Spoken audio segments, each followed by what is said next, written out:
What's good, you guys? Daniel Cruz here with Cook with Cruz. I'm back again and got a super dope video for you here today. Gonna be breaking down Quincy's Coming Off Strong, how that came about and how I produced it. That song is out now, by the way, on all platforms. Links are gonna be in the description for you. Big shout out to Quincy for having me a part of another record. If you didn't know already, we teamed up on Snuggle Up and that was another crazy record we did. So shout out to Quincy for having me on this. Hopefully we got more on the way. I'm also gonna be addressing a suggestion somebody had left in the comments for me. They wanted me to go more into detail about R&B chords and how they come about. This is the video I'm doing it on today. I got some piano playing along with the sample. I'll be doing my best to explain and go into detail about how I play them. So definitely stay tuned for that. That's coming in this video. But anyways, we're gonna jump right into it. Let's take a look and see how Coming Off Strong came about.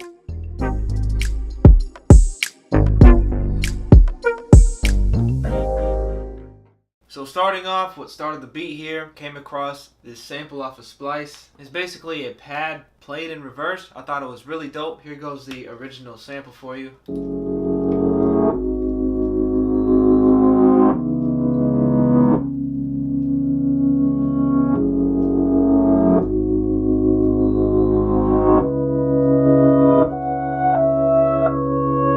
So as far as what I did to the sample, I slowed it down a little bit. I kept it in the same key. I thought the key was perfect. And then jumping into our effects here, I added some guitar rig, Something Is preset. Added a cool effect with some delay on top of it. So here goes the sample now after I messed around with it.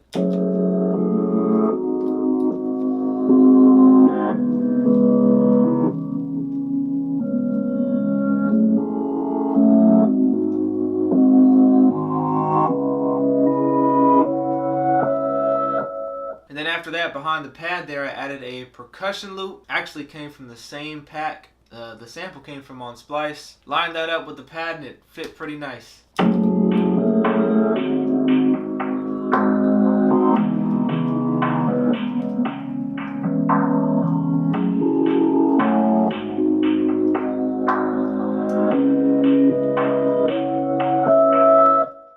So that's all there is to the intro actually. Moving forward after that, this is where the verse comes in. So coming into the verse, we still got that pad playing. I just automated a low pass filter onto it so the vocals will have more room to breathe. In addition to that, I also chopped it up on some points to where it cuts out. So here it goes now, filtered and chopped up.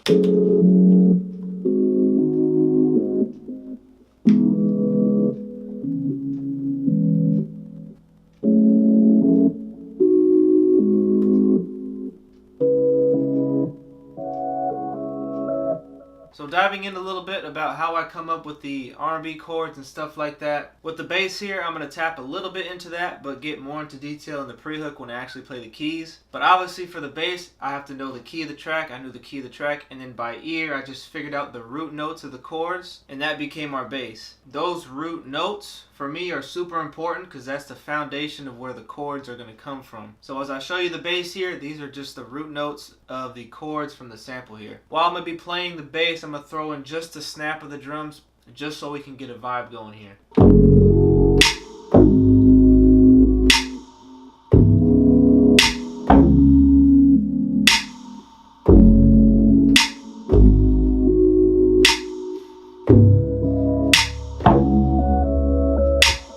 There goes our bass there. Now we're going to move into what really set the vibe to this beat that I felt like. It's very subtle but made a huge difference. Added some vocal samples here. Again, I believe they were from the same exact pack on Splice. Everything just harmonized well with each other.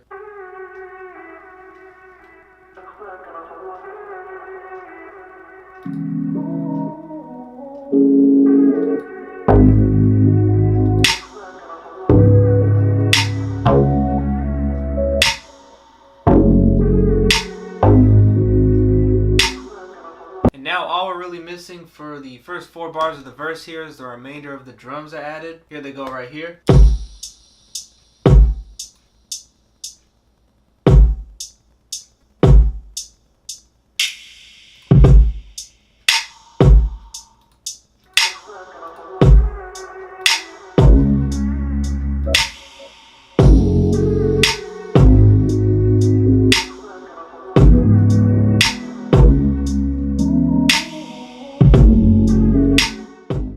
now moving on to the next 4 bars, everything's gonna stay the same. Only thing I add is a pad from Omnisphere here. This is Blissfully Unaware. And this is where I start basically replaying what I translated are the chords of the pad there. I'm going to keep getting more into detail about it as best I can, especially as I move into the pre-hook for the piano. But I know from our bass we played, we have our root notes, so that's my foundation for the chords there. Once I got my foundation, it becomes that much easier for me to figure out what the chords are. And 100% of the time, I'm figuring them out by ear. Sometimes it takes me no time at all. Sometimes I'll hear songs and I know exactly how to play it because I've been playing the keys for so long. Other times it could take me like 30-45 minutes just to figure out what notes they're hitting just so I can get the chords right. So it really depends. With this sample here, it didn't take me too long, maybe 5-10 minutes at most. And then from there, I really just wanted to layer the pad with some extra chords to beef up the chords of the beat here. So here it goes right here.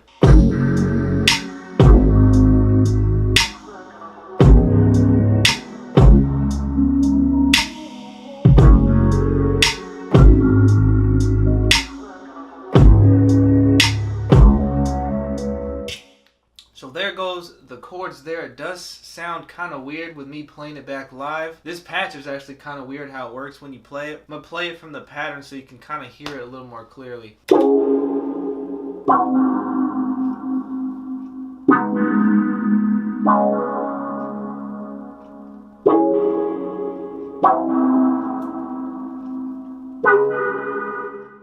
So there it goes, again, a little more clearly now. That's just going to layer on top of our pad here and wrap up the next 4 bars.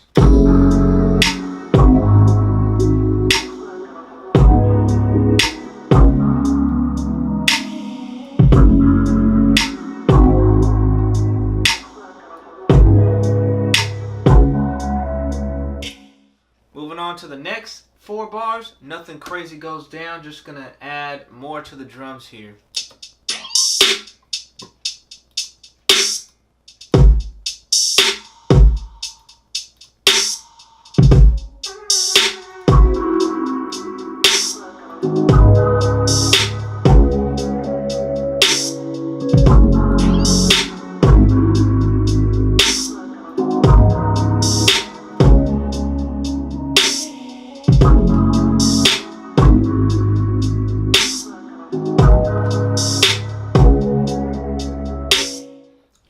There wraps up our verse, jumping right into the pre-hook now, and then this is where our piano is going to come in. The preset I'm using is LA Custom C7 Cinematic here in Keyscape. So now I'll play it for you, and then afterwards I'll go into more detail on my thought process was for making the chords here.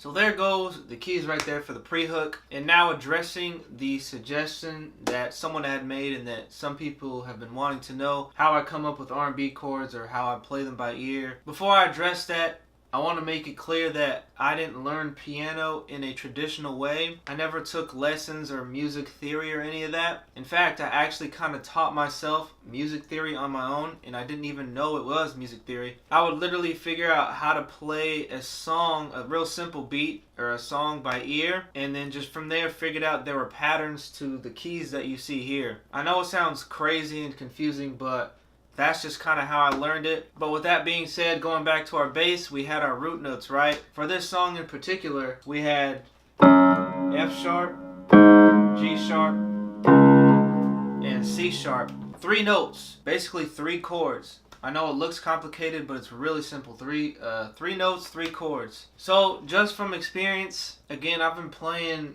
and making beats for over 13 years now. I just kind of know where the chords are at just by looking at the keyboard and by listening. And with that being said, no, it's not going to take you a whole decade or more just to figure out how to play some R&B chords. I think somebody who knows nothing about the keyboard, who can, utilize today's technology and lessons and stuff, they can be better than me within 6 months. So, and also for the chords, I don't even know the names for half of the chords I'm playing. I know R&B uses a lot of sevenths, major sevenths, minor sevenths, stuff like that. Diminished is a big one too for transitioning chords. But that bass note, that's key. Like a lot of people forget the bass, the root note, that's gonna drive the feeling of the song. So from the bass note, I can derive what the chord can be, whether I want it to be happy, sad, or like an R&B track like this, and then just go off of my experience of playing and stuff over the years to create the sound that I want for the artist. In this case, Quincy ended up being coming up strong. Also forgot to mention too, scales are very important. They're kind of like my roadmap on which notes that I want to hit. It allows me to stay in key with the song. So if I had any advice or anything like that, definitely learn your scales, learn your minor scales. I work off of straight minor scales for like 99% of the music I make. So I would definitely look into that. I hope this kind of clarified a little bit. Again, I didn't learn a traditional way. I kind of learned from experience and listening and playing with music for a long time. So that's how I got to where I am now. And as I said before, don't get discouraged. It's not going to take 13 plus years to play the keys. You can actually learn to be pretty good at it within a couple months. So if you have any questions on that, or if you feel like I didn't go into enough detail about the chords here and how I came up with them, let me know in the comments. I'll do my best to address them. Hope that helped a lot of you guys and address some questions about playing the keys and stuff. But anyways, let's get back into finishing this beat here. We just wrapped up the pre-hook, and now we're going to come right into the hook here. So now as far as the hook goes, everything's going to come back in now. I do add a couple more instruments, just layering up some of the chords. So coming into our first instrument here, this is Hollow Hamamatsu. Put a whole bunch of effects on it. What we got? Echo Melt, Guitar Rig, Field Off, Sco Comp, EQ, cutting out a lot here, and some tremolator. So it gave it a whole different sound from the original patch. And again, I'm just replaying the chords here.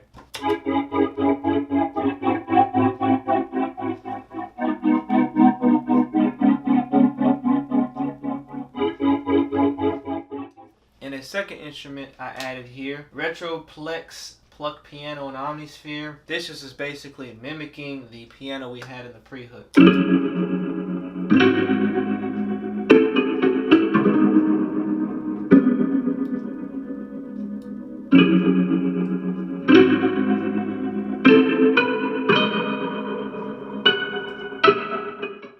So adding just that instrument in there, this is what the original hook was.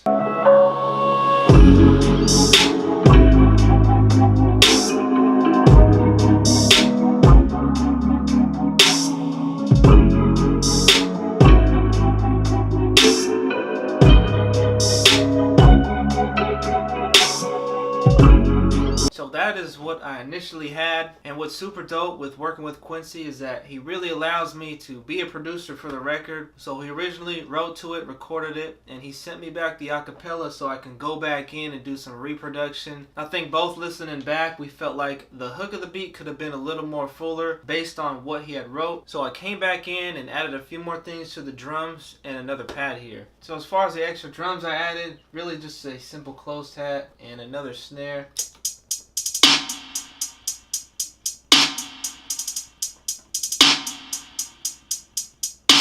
And I threw in another additional pad here, early chromophonic pad 1.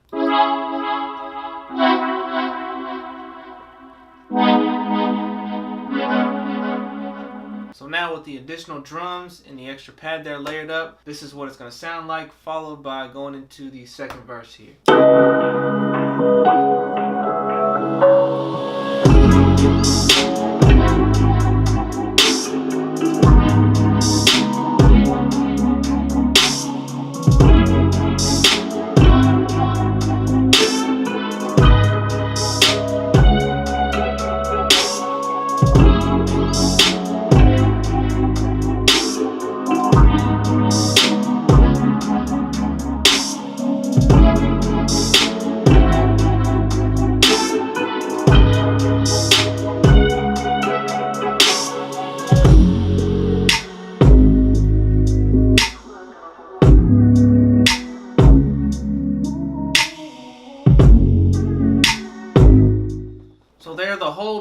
videos right there. A lot of stuff going on, but at the same time, fairly simple. Really hope you guys enjoyed watching this video. This is Coming Off Strong by Quincy. Again, I'm going to leave the links in the description for you. It's out now everywhere, all platforms, so definitely go check that out if you haven't already. Keep leaving me suggestions and videos. I'm for sure going to get to them. I'll address them in future videos. Drop me some comments. Let me know what you think of the beat, or if you have any questions. I answer all of my comments. Once again, big shout out to Quincy for having me a part of another record here. This might be a really long video, so I appreciate you if you made it this far into it. But stay tuned for next Sunday. I will be back again. But for now, that is all for me today. I'm out. Peace.